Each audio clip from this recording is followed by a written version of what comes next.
Okay बच्चों, good morning to all my dear students. हम क्या पढ़ने जा रहे हैं?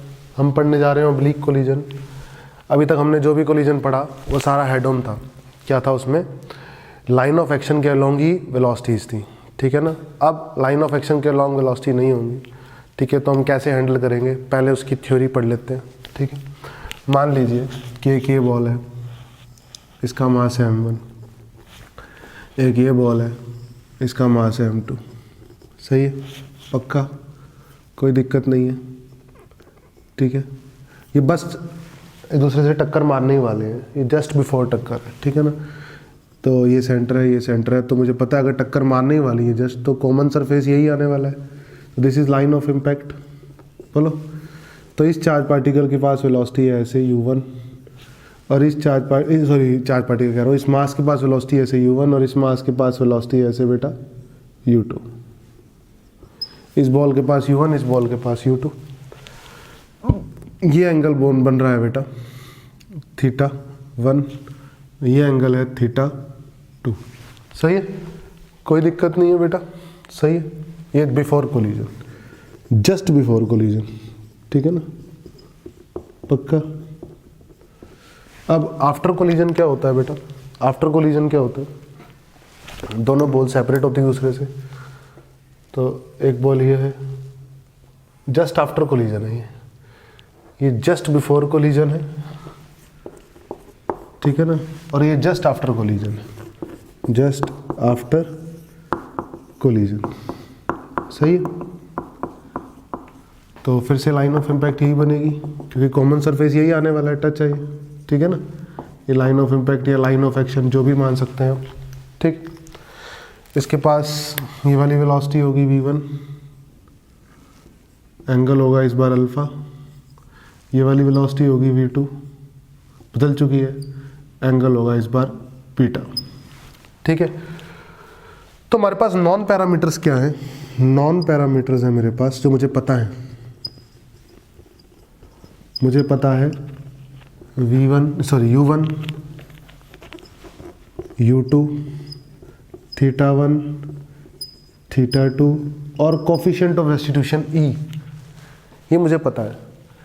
अननोन क्या है जो मुझे नहीं पता, मुझे निकालने हैं पैरामीटर्स।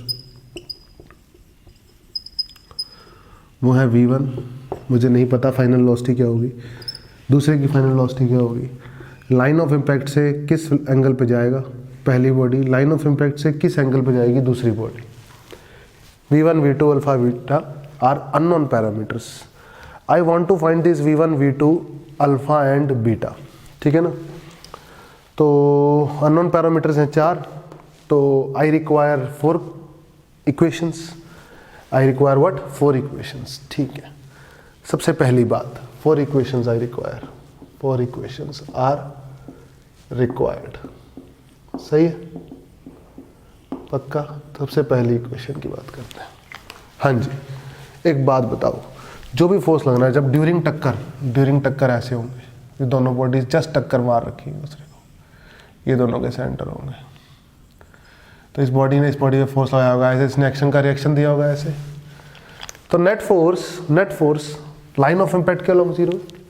तो लाइन ऑफ इम्पैक्ट के अलोंग मोमेंटम कंजर्व है, बिल्कुल कंजर्व है। तो लिखो, क्या लिखोगे?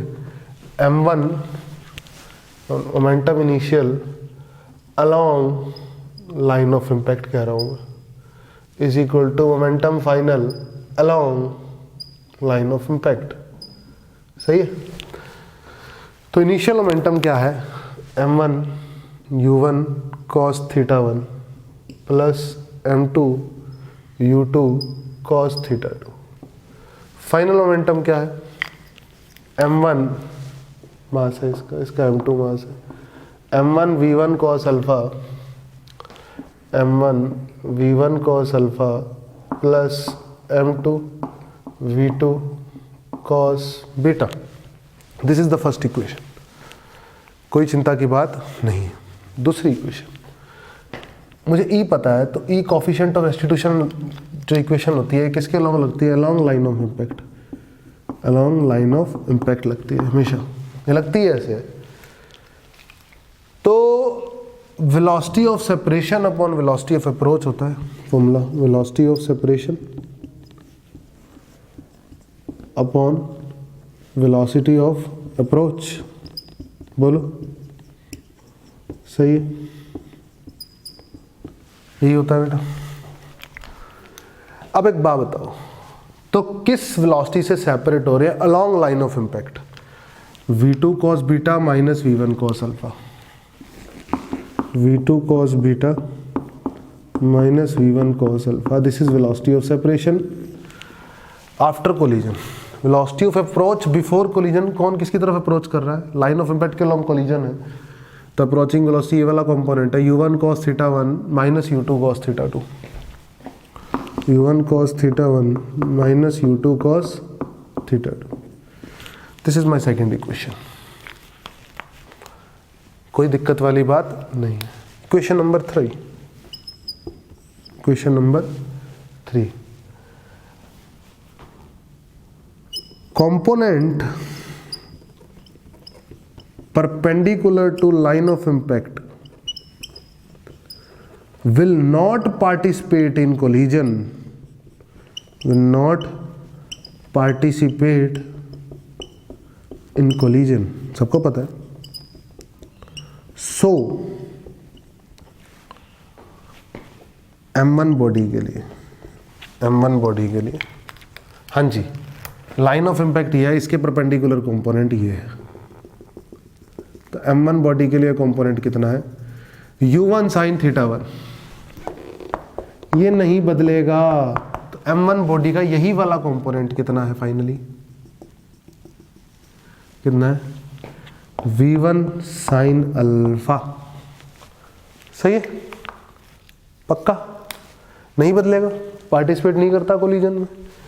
सिमिलरली फोर्थ इक्वेशन M2 के लिए बन जाएगी, component perpendicular to line of impact will not participate in collision, so for M2 same, हाँ जी, इसकी परपेंडिकुलर, लाइन ऑफ इम्पैक्ट के perpendicular component v2 u2 sin theta 2, u2 sin theta 2 should be equal to इसके perpendicular, line of impact के perpendicular ये line बनेगी v2 sin beta, v2 sin beta. I require 4 equation and I have 4 equations now. मुझे 4 चाहिए थी और चारों मेरे पास आ चुकी हैं। तो मैं होप करता हूँ कि ओब्लिक कोलिजन कैसे पढ़ना है आप सबको समझ में आ गया होगा, मोमेंटम की इक्वेशन कैसे लगानी है, ई की इक्वेशन कैसे लगानी है, लाइन ऑफ इम्पैक्ट के परपेंडिकुलर कंपोनेंट्स बदलते नहीं हैं, उसकी इक्वेशन कैसे लगानी है। ठीक है, ये चारों इक्वेशन इंपॉर्टेंट है। होप करता हूँ चारों इक्वेशंस आपको अच्छे समझ में आ गई होंगी। ठीक है, इसके बाद मैं आपको ओब्लिक कोलिजन के कुछ बेसिक और अच्छे एग्जाम्पल कराता हूँ, जिससे आपको क्लैरिटी आएगी कि how to do oblique collision.